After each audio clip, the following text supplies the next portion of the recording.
The champagne flute slipped from my trembling fingers, shattering against the marble floor of our penthouse bathroom.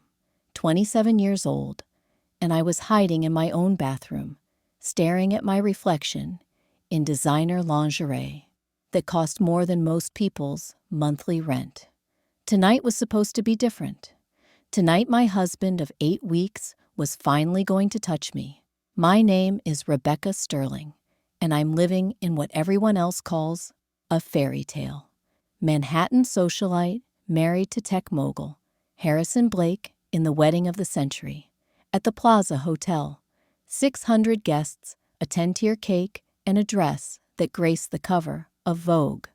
But fairy tales aren't supposed to leave you feeling invisible in your own marriage. I picked up the champagne-soaked glass shards, each piece reflecting the bathroom's crystal chandeliers. 8 weeks of marriage, 8 weeks of separate bedrooms, declined kisses, and a husband who flinches when I accidentally brush his arm at charity galas. Outside our bathroom door, I could hear Harrison on yet another late-night phone call, his voice animated in ways it never was when speaking to me. During our whirlwind courtship in the Hamptons last summer, he'd been everything I'd dreamed of. Attentive romantic, constantly reaching for my hand during sunset walks on the beach. He'd proposed under the stars at his family's estate, promising me a lifetime of that same passionate connection. Now, as I wrapped myself in a silk robe and stepped over the glass fragments, I wondered if I'd imagined it all. The Harrison who'd courted me seemed like a different person, entirely from the cold stranger who shared my last name, but nothing else. I pressed my ear to the bathroom door, listening to muffled fragments of his conversation. Missing you too. This situation is more complicated than expected. She doesn't suspect anything. My blood turned to ice. Harrison's voice carried the tender warmth that had vanished from our interactions the moment we returned from our honeymoon in St. Lucia, a honeymoon where he'd claimed exhaustion every single night, disappearing for hours to take urgent business calls while I sat alone on our private beach. The floorboards creaked as Harrison moved toward our bedroom. I quickly turned on the bathroom fan and flushed the toilet, creating cover noise as I emerged with what I hoped looked like casual confidence. "Everything okay in there?" Harrison asked, not looking up from his phone as he sat on the edge of our California king bed, the bed we'd never actually shared. "Just getting ready for sleep," I replied, studying his profile in the dim lamplight. Harrison was undeniably striking, tall and lean, with the kind of refined features that looked perfect in Architectural Digest spreads of our home. But lately, even his physical beauty felt like part of an elaborate costume. "Harrison," I said, moving toward him with deliberate slowness, "we need to talk about us, about this distance between us." His entire body tensed, phone gripped tighter in his hands. "Rebecca, you know how I feel about pressure. My body, my choice. Marriage doesn't entitle you to anything I'm not ready to give." The words hit like physical blows, each one perfectly crafted to sound reasonable while destroying my heart. He wielded concepts of consent and boundaries, like weapons, turning my natural desire for intimacy into something that made me feel predatory and wrong. "I'm not pressuring you," I whispered. "I'm your wife. I just want to understand why you won't even hold my hand anymore." Harrison finally looked at me, his steel gray eyes holding nothing but irritation. "Understanding requires patience, Rebecca. Some things can't be rushed." But I remembered the man who'd rushed everything during our courtship, who'd proposed after 4 months, insisted on a quick engagement, pushed for the earliest possible wedding date. The man who'd claimed he couldn't wait another day to make me his wife. That man had vanished completely, replaced by this stranger who treated our penthouse like a luxury hotel where we happened to be staying in separate rooms. As Harrison disappeared into his bathroom for his elaborate nightly routine, I made a decision that would unravel everything I thought I knew about my life. Something was devastatingly wrong with my marriage, and I was going to discover what. Tomorrow, I would start digging into the man I'd married. The man who apparently saved all his warmth and love for late-night phone calls with someone else. The morning sun streamed through the floor-to-ceiling windows of our penthouse, illuminating the untouched breakfast I'd prepared.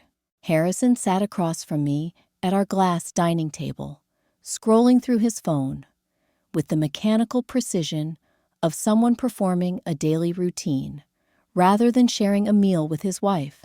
I'd been awake since 4 a.m., replaying every moment of our courtship, searching for signs I'd missed. The way he'd always suggested restaurants in obscure neighborhoods, how he'd never introduced me to his childhood friends or college roommates, the business trips that seemed to have no digital footprint on his company's social media. I'm thinking of visiting my college roommate Sarah in Boston this weekend, I announced, watching Harrison's reaction carefully. His coffee cup paused halfway to his lips, a micro-expression of relief flickering across his features. That sounds wonderful. How long will you be gone? Just 3 days, Friday through Sunday. Perfect, he said, then seemed to catch himself. I mean, you deserve some time with friends. I'll probably catch up on work. The casual dismissal should have hurt more than it did. Instead, it confirmed the growing suspicion that Harrison actively wanted me gone. During our engagement, he'd hated when my modeling assignments took me out of the city, even for day shoots. Now he encouraged every opportunity for separation. I studied his face as he returned to his phone. Harrison Blake, 32, heir to a tech fortune, featured on Forbes' 30 Under 30 list 3 years running. On paper, he was perfect. In reality, he was becoming more of a stranger every day. Harrison, I said carefully, I've been thinking we should see a marriage counselor. Not because anything's wrong, but because I want us to be the strongest couple we can be. The phone slipped from his fingers, clattering against the glass table. For a split second, I saw something raw and panicked in his eyes before his composed mask slipped back into place. We don't need outside intervention, Rebecca. Marriage is about patience and understanding. We're still adjusting to living together. It's been 2 months. 2 months is nothing in the context of a lifetime partnership, he replied, but his voice carried a rehearsed quality, as if he'd practiced this exact response. After Harrison left for what he claimed was an investor meeting, I did something I'd never imagined myself capable of. I searched through his personal belongings, driven not by jealousy, but by a mother's intuition that something was fundamentally wrong with the man I'd married. Harrison's home office was a masterpiece of organization, almost suspiciously pristine. His desk drawers contained only basic supplies. His computer was password protected, and his filing cabinets held nothing but generic business documents. But as I was about to abandon my search, something caught my eye in the wastebasket. A crumpled receipt from Eternal Bloom's flower shop in Las Vegas, dated from 2 weeks ago when Harrison claimed to be at a tech conference in Seattle. The flowers were expensive, 24 premium roses, and scrawled on the back in Harrison's distinctive handwriting was a phone number with a Nevada area code. My hands shook as I photographed the receipt. Whatever Harrison was hiding in Las Vegas, it wasn't business, and whoever had received those roses was important enough for him to lie about his whereabouts. That evening, I positioned myself at the coffee shop across from Harrison's office building, watching through the lobby windows with growing dread. I'd called his company earlier, asking to speak with Harrison Blake, only to be told by a confused receptionist that no one by that name had ever worked there. The security guard I'd spoken to in the lobby was apologetic, but certain. He'd been working the building for 7 years and had never heard of Harrison Blake or Blake Industries. When Harrison's black Tesla pulled into the parking garage at 6:30, I slumped lower in my seat, watching as he remained in the car for nearly half an hour, engaged in what appeared to be an intimate phone conversation. Even from across the street, I could see his body language was completely transformed from the rigid stranger I lived with. He was animated, laughing, gesturing with his free hand, like he was having the most wonderful conversation of his life. After ending the call, he walked, not to an office, but to the Starbucks in the building's lobby. He ordered a drink, settled at a corner table with his laptop, and spent an hour creating what looked like an elaborate performance of being busy. When he finally left, he threw away what appeared to be printed documents and drove home. I followed at a distance, my mind spinning with the implications. The man I'd married wasn't who he claimed to be. His job, his office probably, even his feelings for me during our courtship, all of it was a carefully constructed lie. When I arrived home 15 minutes after Harrison, he was already in the shower, humming contentedly. I seized the opportunity to examine his phone, which sat charging on the nightstand. My heart hammered as I tried our wedding date as the passcode. The phone unlocked immediately. What I found made my blood turn to ice water. Text messages with someone named Isabella, filled with declarations of love and intimate photos. Pictures of Harrison with a stunning brunette, both wearing wedding rings, standing in front of what looked like a courthouse. The most recent message sent just hours ago read, "Can't wait to see you this weekend, my love. This whole charade is almost over."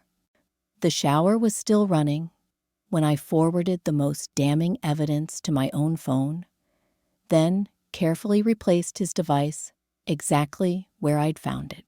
As I stared at the photos of Harrison with another woman, both of them radiating the happiness that had been missing from our marriage, the pieces began falling into place. The man I'd married was living 2 lives, and apparently his life with me was the one he was planning to end. When Harrison emerged from the bathroom, wrapped in a towel, and humming the same tune he'd been singing in the car, I was sitting on our bed, pretending to read a magazine. "I think I'll turn in early tonight," I said, my voice carefully neutral. "Excellent idea," Harrison replied, and I didn't miss the relief in his tone. "Sweet dreams, Rebecca." As I lay in the darkness, listening to his steady breathing, I made a decision that would change everything. Tomorrow, I would contact the most ruthless divorce attorney in Manhattan. It was time to find out exactly who I had married and what his charade was really about. The man who'd swept me off my feet with romantic gestures and promises of forever was about to discover that Rebecca Sterling Blake was nobody's fool. The law office of Victoria Cross occupied the entire 42nd floor of a gleaming skyscraper in Midtown Manhattan, with windows offering commanding views of Central Park. Victoria herself was legendary in New York, legal circles a shark in her mess, who'd built her reputation destroying unfaithful husbands and protecting wealthy women's assets. "Mrs. Blake," Victoria said, her voice sharp as crystal as she studied the evidence I'd brought, "what you're showing me suggests something far more complex than marital infidelity. This appears to be systematic fraud." The word fraud hit me like a physical blow. I'd prepared myself for evidence of an affair, maybe even financial deception, But the clinical way Victoria said it made my situation feel suddenly dangerous. I've seen cases like this before. She continued, sliding the photos across her mahogany desk. Sophisticated marriage fraud operations, targeting wealthy women.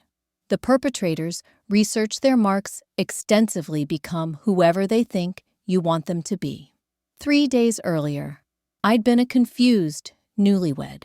Now I was sitting in Manhattan's most expensive law office, learning that my fairy tale marriage might be an elaborate criminal conspiracy. The lack of intimacy is actually a common pattern, Victoria explained. These fraudsters avoid physical and emotional connection because it complicates their exit strategy. They need to maintain psychological distance to execute their plans. But Harrison had seemed so genuine during our courtship.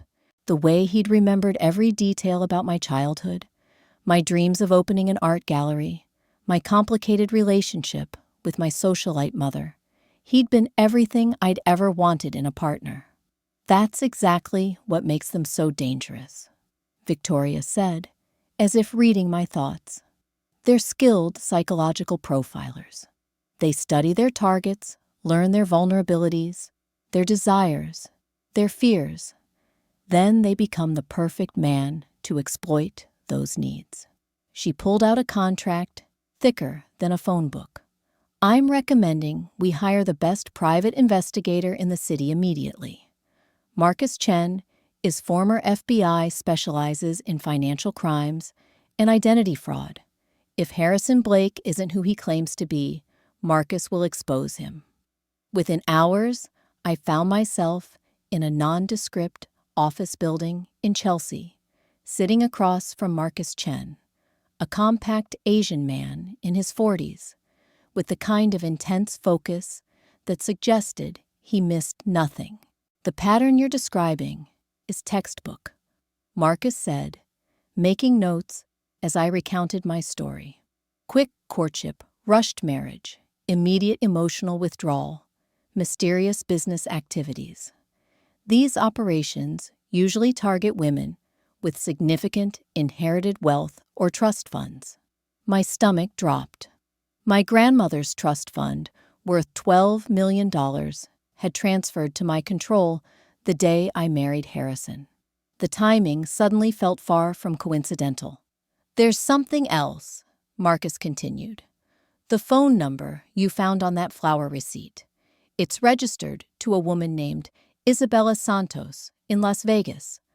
I've already started running background checks, and the initial findings are concerning.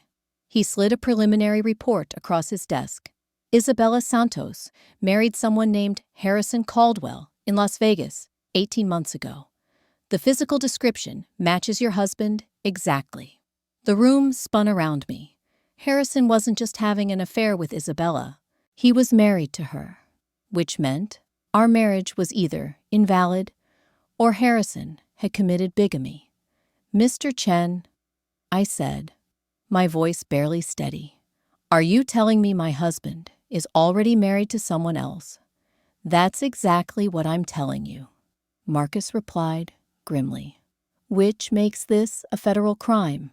Bigamy, marriage fraud, likely wire fraud, and identity theft. Your husband isn't just unfaithful, Mrs. Blake. He's a career criminal. Meanwhile, across town, Harrison was having lunch at an exclusive restaurant in Soho, laughing intimately with a woman I didn't recognize. I knew this because Marcus had assigned surveillance within hours of our meeting, and the photos were already arriving on my secure phone. The woman was striking mid-30s, with the kind of polished beauty that suggested expensive maintenance. She wore a wedding ring that caught the light as she reached across the table to touch Harrison's hand. Their body language screamed intimacy, comfort, the easy affection of a couple deeply in love. That's Isabella Santos, Marcus confirmed when I called him. And here's where it gets interesting. She's not just his wife. According to Nevada DMV records, her legal name is Isabella Blake. She took his name when they married. The casual cruelty of it staggered me.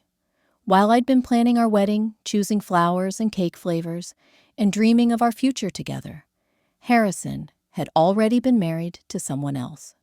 Every romantic gesture, every declaration of love, every promise of forever had been lies designed to manipulate me into a legal trap. "There's more," Marcus continued. "Isabella works as a nurse at Sunrise Hospital in Las Vegas, but she's been taking extended leaves of absence that correspond exactly with Harrison's supposed business trips. They're working together. See, that evening, I sat in our penthouse living room, staring out at the Manhattan skyline, while Harrison moved around the kitchen, making dinner with unusual cheerfulness. He'd been in an excellent mood since returning from his investor lunch, humming and actually attempting conversation.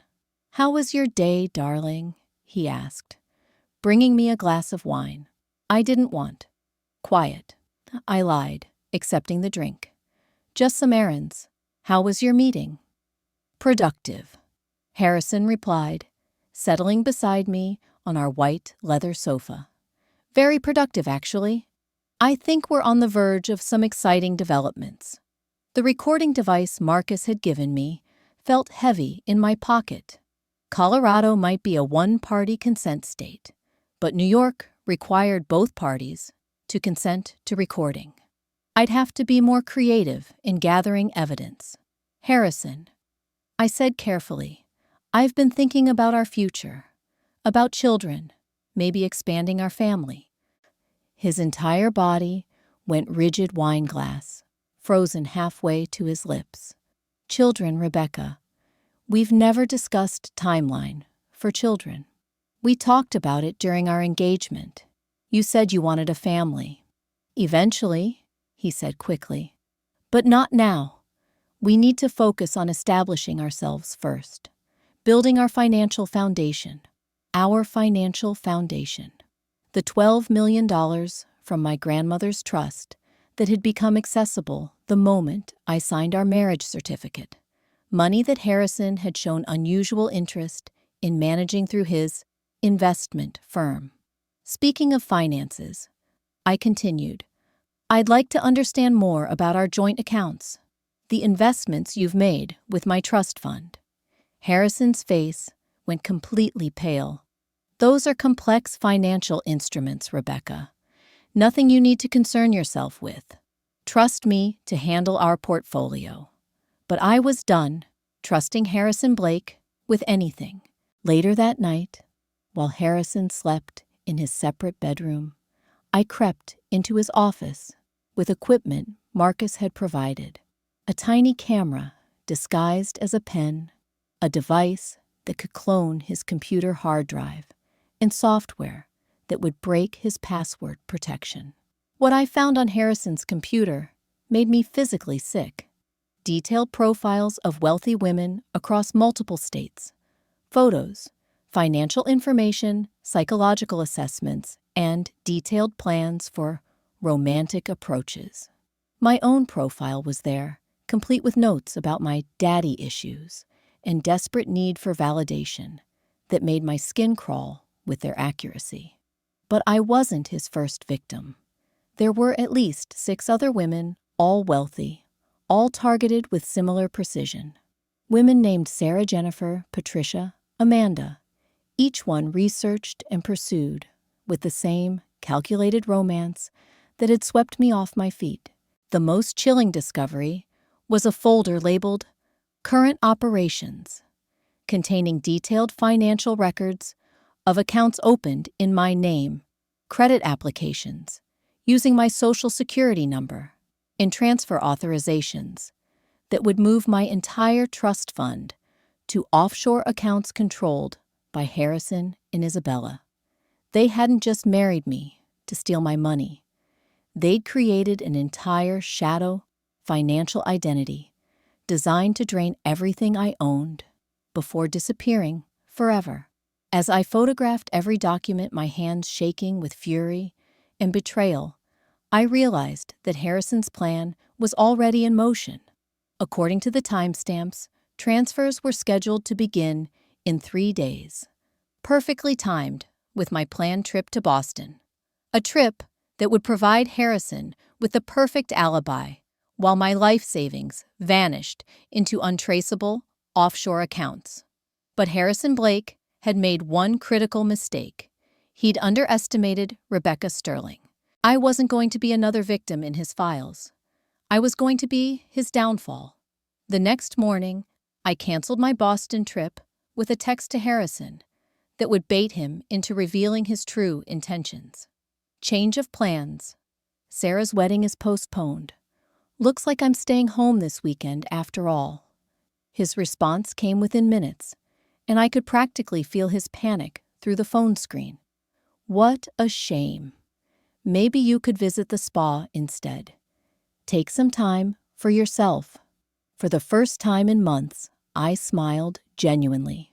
Harrison was desperate to get me out of the city because he needed access to our apartment, our computers, and our joint financial accounts without my interference. His careful timeline was crumbling, and he was scrambling to maintain control. Marcus Chen had worked through the night, and his findings exceeded even my worst fears about Harrison's criminal operation. We met at dawn in Central Park, away from any possible surveillance, as joggers and dog walkers provided cover for our conversation. "Rebecca, we've uncovered something massive," Marcus said, handing me a thick folder. "Harrison and Isabella aren't just marriage fraudsters.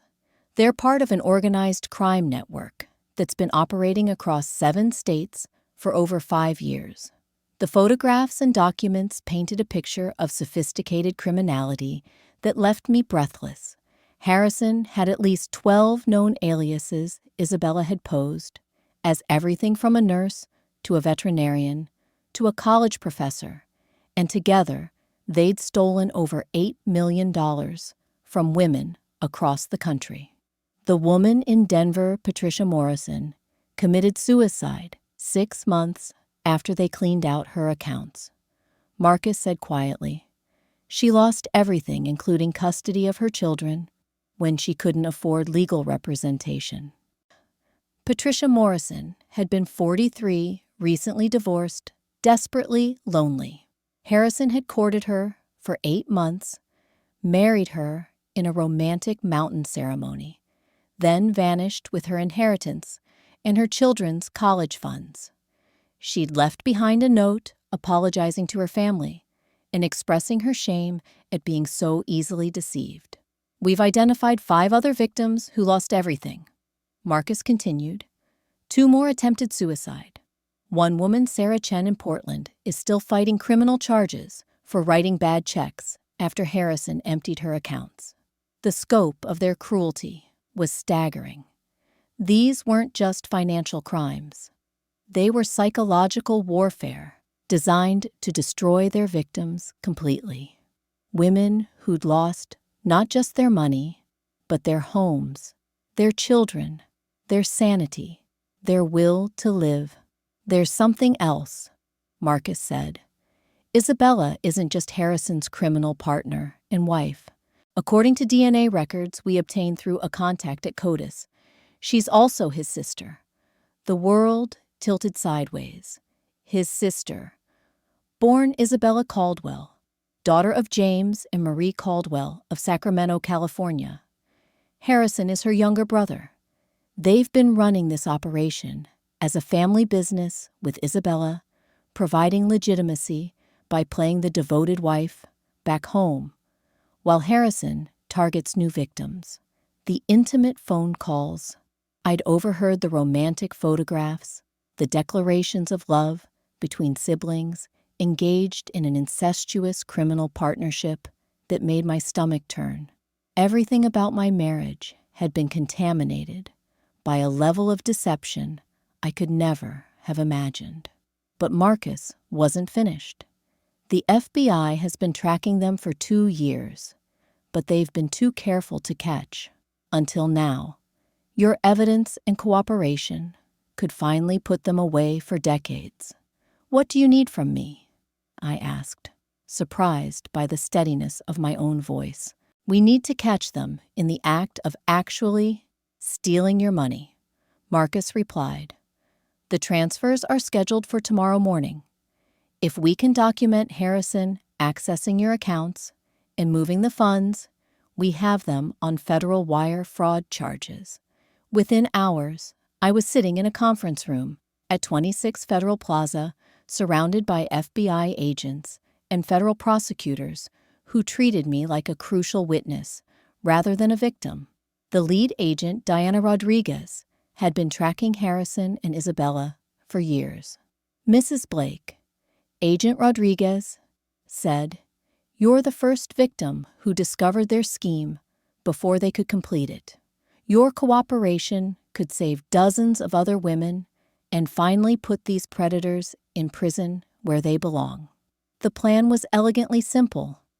I would proceed with my normal weekend routine, while federal agents monitored our apartment and financial accounts. When Harrison attempted to transfer my money, they would arrest him in the act. Isabella, who was flying in from Las Vegas for the celebration, would be arrested simultaneously. "Are you prepared for this to become public?" Agent Rodriguez asked. "Once we make arrests, your marriage and this investigation will become part of the public record. The media attention will be intense." I thought about Patricia Morrison, who died believing she was the only woman foolish enough to fall for Harrison's lies, about Sarah Chen, still fighting criminal charges for crimes committed against her, about the other victims who'd been too ashamed to seek justice. "I'm ready," I said. "These people need to be stopped." That evening, I performed the most difficult acting job of my life, sitting across the dinner table from Harrison as he chatted excitedly about his weekend plans. His mood had improved dramatically since I'd announced my canceled trip, and he'd even suggested we order takeout from our favorite sushi restaurant. "You seem happy tonight," I observed, picking at my salmon roll, while FBI surveillance equipment recorded our conversation from multiple angles. "I'm always happy when we have time together," Harrison replied, and the ease with which he lied was chilling. "I know I've been distant lately. Work has been stressful, but I think things are about to get much better for us." "How so?" Harrison reached across the table and took my hand, the first time he'd voluntarily touched me in weeks. His palm was warm and steady, betraying none of the nervousness I would have expected from a man planning to commit felony wire fraud the next morning. "I've been working on some investments that should pay off soon," he said. "Life-changing money, Rebecca. Enough to set us up for the rest of our lives." "That sounds wonderful," I replied, wondering if he could hear my heart hammering. "What kind of investments?" "Complex international markets," Harrison said, vaguely. "Nothing you need to worry about. Just trust me to take care of our future." Our future. The man planning to rob me blind and disappear forever was still lying about our future together. The casual cruelty of it would have broken me weeks ago. Now it just fueled my determination to see him destroyed. After dinner, Harrison excused himself for a phone call, and I followed him to his office, staying just outside the door with my FBI-provided recording equipment. "Everything's on schedule for tomorrow morning," Harrison said, his voice dropping to the intimate tone I'd heard him use with Isabella. "Once the transfer's complete, I'll file the divorce papers citing adultery. The prenup guarantees she gets nothing, and we'll be in Switzerland before she realizes what happened." There it was, the final confirmation of their plan to frame me for adultery while stealing everything I owned. The prenuptial agreement, Harrison had insisted upon claiming it, would protect both our interests, was actually designed to leave me destitute while he escaped with my inheritance. "I love you too, Isabella," Harrison continued. "After tomorrow, we can finally be together openly No more pretending to be married to someone else.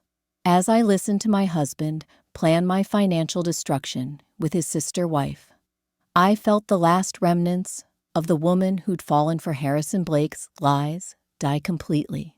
In her place was someone harder, smarter, and absolutely ruthless in pursuit of justice. Tomorrow, Harrison and Isabella would learn that Rebecca Sterling Blake was nobody's victim. She was their worst nightmare.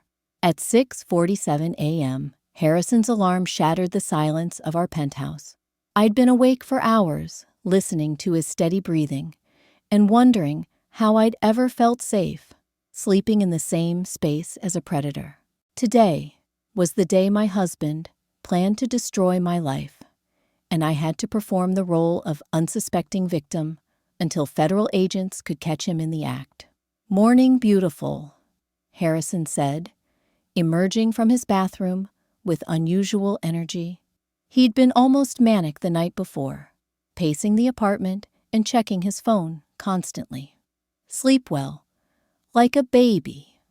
I lied, accepting the coffee he brought me. Harrison had never made me coffee before in our entire marriage, but apparently, impending financial crime made him feel generous. "I need to run some errands this morning," he said, settling beside me on the bed with his laptop. "Boring business stuff. Why don't you treat yourself to that spa day we talked about?" Through the bedroom windows, I could see the FBI surveillance van parked across the street, disguised as a cable repair truck. Agent Rodriguez and her team were in position waiting for Harrison to make his move. "Actually," I said, "I'm meeting my personal shopper at Bergdorf's at 10, then lunch with Mother at the Met. I'll probably be gone most of the day." Harrison's relief was palpable. "Perfect. Take your time, enjoy yourself. You deserve it." The tenderness in his voice was masterful, so convincing that for a moment I almost forgot he was planning to rob me blind within the next few hours. But I'd learned to see past Harrison's performances to the calculating predator beneath. After he left for his errands, I positioned myself at the Starbucks across from our building, watching through floor-to-ceiling windows as Isabella Santos arrived in a taxi. She was even more striking in person, with the kind of effortless elegance that came from years of practice, manipulating wealthy men's fantasies. My secure phone buzzed with updates from Agent Rodriguez. "Subject 2 has entered the building. Both subjects now in target location. Financial monitoring teams report unusual activity on multiple accounts." Isabella had flown in from Las Vegas to help Harrison execute their plan, probably to celebrate their victory over another foolish victim. They had no idea that federal agents were documenting their every move. At 11:23 a.m., the first unauthorized transfer attempt triggered alerts across multiple agencies. Harrison was systematically accessing accounts I didn't even know existed, using forged documents and stolen identity information to move massive amounts of money to offshore accounts. "We have him," Agent Rodriguez texted. "Subjects are actively committing wire fraud. Moving to apprehend." But Harrison was more paranoid than anyone had anticipated. When FBI agents entered our building's lobby, the penthouse security cameras alerted him to their presence. By the time agents reached our floor, Harrison and Isabella had barricaded themselves inside, with multiple computers running financial transfers. "This is FBI agent Diana Rodriguez," came the voice through our reinforced door. "Harrison Blake and Isabella Santos, you are under arrest for conspiracy to commit wire fraud, bigamy, and identity theft. Open the door immediately." Instead of surrendering, Harrison made one final desperate gamble. He called me Rebecca. His voice was ice cold, all pretense of affection finally abandoned. "I assume you're behind this somehow." Very impressive for someone I thought was just another stupid rich girl. "Harrison," I replied, my voice steady, despite my racing heart. I know exactly who you are. I know about Isabella, about your other victims, about everything. You know nothing, he snarled. You're just like all the others, desperate and pathetic, and easy to manipulate. Did you really think someone like me could ever love someone like you? The words were designed to hurt, but they bounced off me like rain. The Harrison I'd fallen in love with had never existed. This cruel stranger was showing me his true face for the first time. The only pathetic thing here, I replied, is a man who needs to steal from women because he's too incompetent to earn his own money. Harrison's laugh was bitter. I've earned millions, Rebecca. From women just like you, who thought they were special, who thought they'd found their prince charming. You were just another mark, another easy target. Harrison Blake. Agent Rodriguez's voice boomed through the door. You have 30 seconds to surrender before we breach. You destroyed my life, Harrison said into the phone, his composure finally cracking. I had everything planned perfectly. No, I corrected him.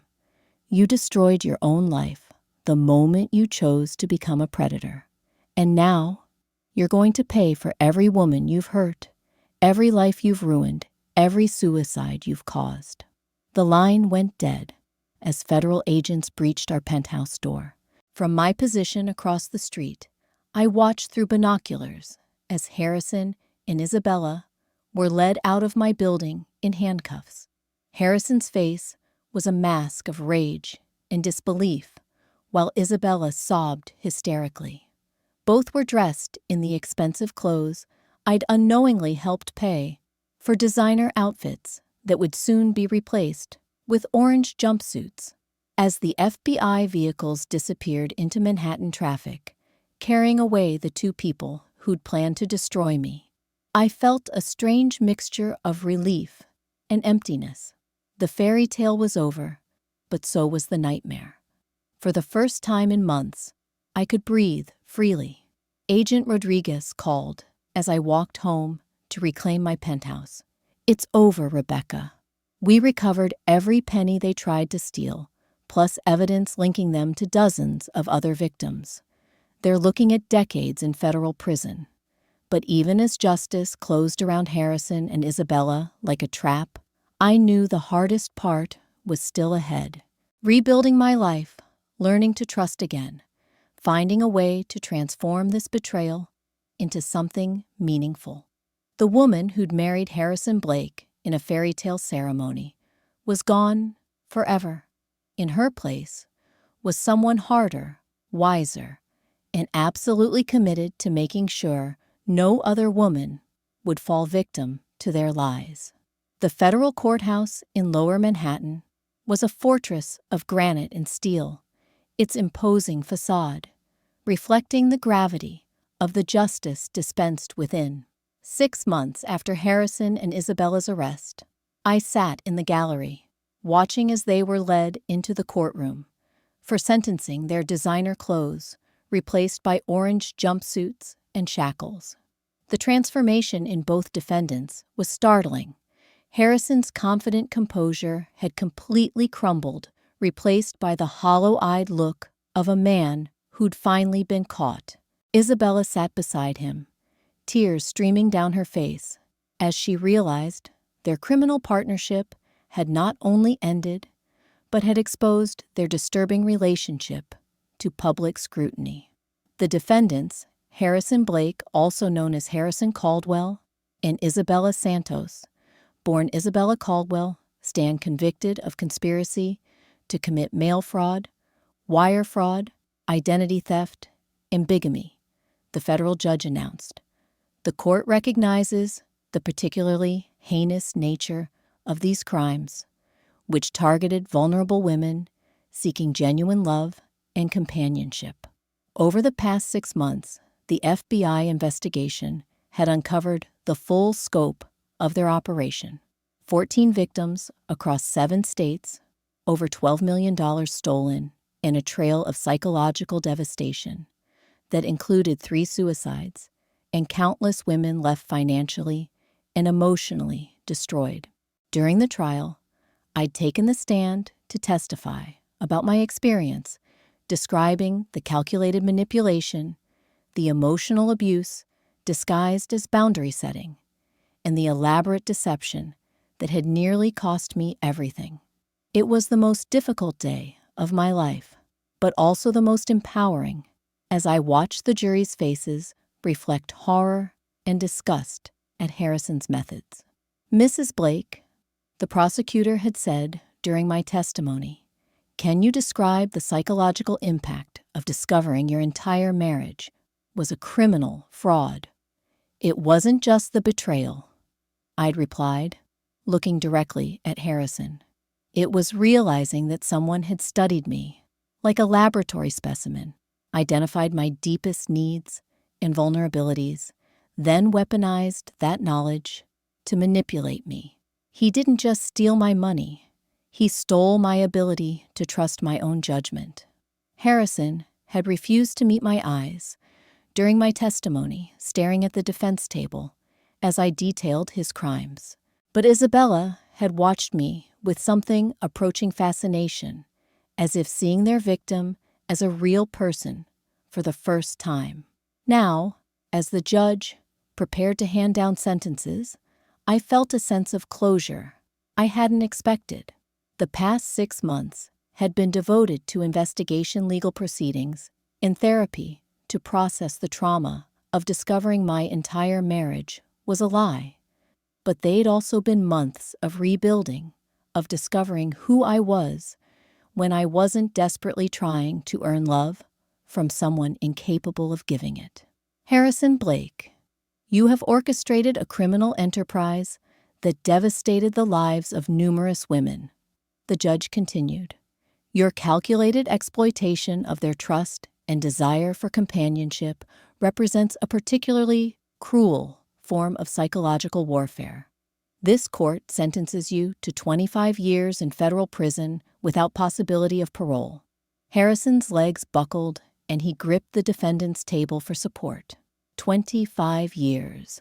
He would be nearly 60 when he was released, assuming he survived federal prison. His career as a marriage predator was over forever.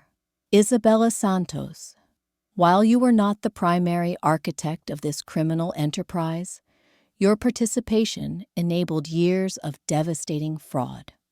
Your willingness to participate in an incestuous relationship as part of these crimes demonstrates a level of moral corruption that demands significant punishment. This court sentences you to 15 years in federal prison." As the bailiffs led them away, Harrison looked back at me one final time. His face showed no remorse, only bitter resentment that his perfect plan had been destroyed by the woman he'd most underestimated. But I felt only pity for the pathetic creature he'd revealed himself to be. Outside the courthouse, I was surrounded by reporters and FBI agents, but also by other women whose lives had been destroyed by Harrison and Isabella's crimes, women who'd been too ashamed to come forward until my case gave them courage to seek justice. Sarah Chen from Portland, who'd been fighting criminal charges for writing bad checks after they emptied her accounts, was finally vindicated. Patricia Morrison's sister had flown in from Denver to see justice done for her sibling who'd taken her own life. Jennifer Walsh from Seattle, who'd lost her children's college funds, wept with relief as she realized the nightmare was finally over. "Thank you," Sarah said, gripping my hands tightly. "Thank you for being brave enough to fight back. I thought I was the only one stupid enough to fall for his lies." "You weren't stupid," I replied firmly. "You were targeted by professional predators who made deception their career. That's not a reflection of your intelligence or worth. That's a reflection of their evil." Agent Rodriguez approached as the other women shared their stories of survival and recovery. "Rebecca, I wanted you to know that Harrison and Isabella's conviction has opened investigations in 3 other states. We think their operation was even larger than we initially realized. What happens to their other victims? The FBI Victim Services Division is reaching out to every woman we've identified. There's also a civil restitution fund being established from the assets we seized. It won't undo the psychological damage, but it should help with the financial recovery. That evening, I returned to my penthouse for the first time since the arrests. The FBI had finally released it from evidence custody, and I'd spent weeks deciding whether to keep it or sell it. The space held too many memories of deception and manipulation, but it was also where I'd found the strength to fight back. I walked through the rooms, slowly remembering the woman who'd lived here 6 months ago. Confused, desperate for affection, willing to accept crumbs of attention from a man who saw her as nothing but a mark to be exploited. That woman was gone forever, replaced by someone harder, but also more authentic. My phone rang as I stood in the bedroom where Harrison had rejected my attempts at intimacy while planning to rob me blind. "Rebecca, it's Marcus Chen. I wanted to update you on the final financial recovery. We've traced and recovered 98% of your assets, plus interest and penalties. You're actually going to come out ahead financially." "That's wonderful news," I said, though money felt secondary to the justice we'd achieved. "There's something else," Marcus continued. "I've been contacted by 3 other women in different states who suspect they're married to marriage fraudsters. They want to hire you as a consultant to help identify and stop these predators." The idea was intriguing. Using my experience and the investigative skills I'd developed to help other women avoid the trap I'd fallen into, turning my victimization into a mission to protect others. "I'll think about it," I replied. "But Marcus, thank you for everything. You saved my life. You saved your own life, Rebecca. I just provided the tools." As I ended the call and looked out at the Manhattan skyline, I realized that the fairy tale I'd thought I'd lost had never existed in the first place. But in its place, I'd found something more valuable: the knowledge that I was strong enough to face any deception, smart enough to recognize manipulation, and brave enough to fight back when someone tried to destroy me. The woman who'd married Harrison Blake had been desperate to be loved. The woman who'd exposed him was complete on her own terms, with no need for validation from anyone who wouldn't value her authentically. 6 months later, I stood before a gathering of FBI agents, victim advocates, and women who'd survived marriage fraud, delivering the keynote address at the first National Conference on Romance Fraud Prevention. My story had become the foundation for new federal legislation and training programs designed to identify and stop marriage predators before they could claim new victims. "The most insidious thing about romance fraud," I told the audience, "is that it weaponizes our capacity for love against us. These predators don't just steal our money.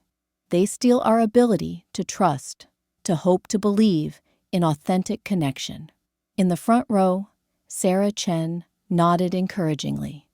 She'd become one of my closest friends and a co-founder of the Sterling Foundation, the nonprofit I'd established to support romance fraud survivors. Patricia Morrison's sister sat beside her, representing families who'd lost loved ones to these crimes. "But here's what I want every survivor to understand," I continued.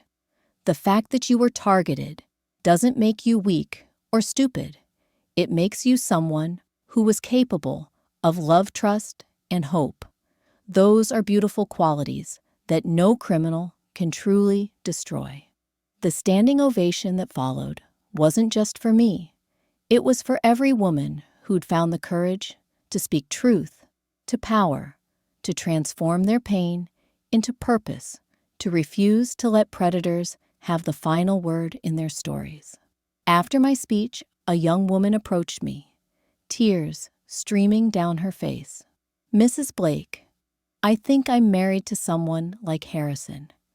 Everything you described, the lack of intimacy, the mysterious business, trips the way he makes me feel crazy for having normal expectations.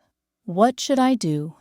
I handed her my card and the contact information for the FBI's Romance Fraud Task Force. "You trust your instincts," I said, "and you remember that you deserve authentic love, not performance designed to manipulate you. If something feels wrong, investigate. If you need help, ask for it. And never let anyone make you feel ashamed for expecting honesty from someone who promised to love you." As I watched her walk away with new determination in her step, I thought about the woman I'd been on my wedding day, so desperate to believe in fairy tales that I'd ignored every red flag. That woman had been destroyed by Harrison's betrayal, but from her ashes had risen someone stronger, wiser, and committed to ensuring no other woman would face that darkness alone. The revenge I'd sought hadn't been about punishment, though Harrison and Isabella had certainly been punished. It had been about reclaiming my power, exposing the truth, and transforming my pain into purpose. It had been about proving that Rebecca Sterling Blake was nobody's victim, nobody's mark, and nobody's fool.